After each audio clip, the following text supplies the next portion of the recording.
I grew up in a small town close to Pittsburgh called Millville, and this is where my mom grew up when she was a kid. I am a single mom. I raised 4 kids.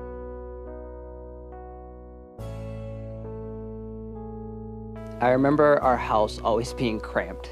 Felt like you couldn't flex your elbows or like move around in the house because anywhere you went, there was somebody else there. I would say, it was rough. It was tough because I kept thinking to myself, oh, it'd be nice one day to be able to have a steak dinner for these kids, for these 4 kids.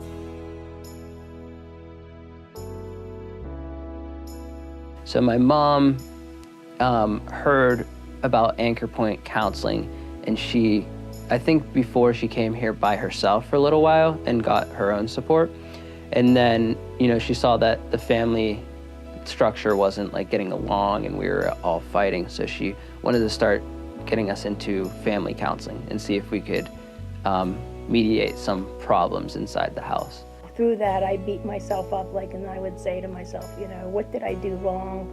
What could I have done to change it? What could I have done better? Me and my 4 siblings would come here after school, and we'd go into one of the rooms here at Anchorpoint, and they would talk to us as a family. Then they would separate us and talk to us one-on-one. When I would come and I wouldn't have a certain amount of money, I would say, oh, this is what I have, even if it was like a few dollars.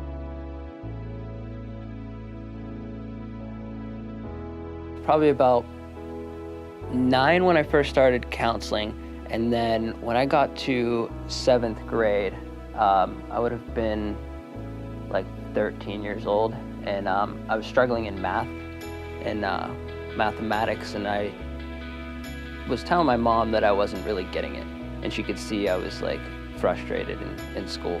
So she talked to her counselor at the time at Anchorpoint, and they had a counseling or a tutoring center next door that they had, set up for those reasons.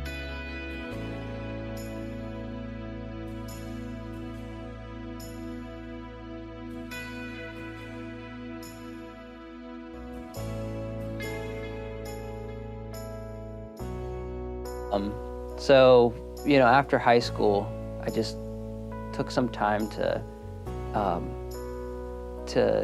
ponder what I wanted to do. And community college seemed like a place I could go to. That's when I first had my battle with depression and social anxiety. And at that point, I really couldn't manage anything else besides it felt like physically staying alive in my own body. My journey wasn't pretty, and I say that just because there was a lot of times where I wanted to give up, and I got so close to giving up.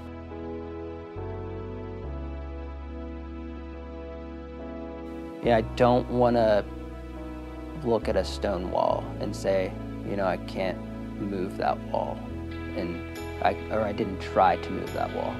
And I think that's something inside myself, giving up is like the last thing that could happen. You could try everything you want, but when you give up, that's it. That's the end of the fight.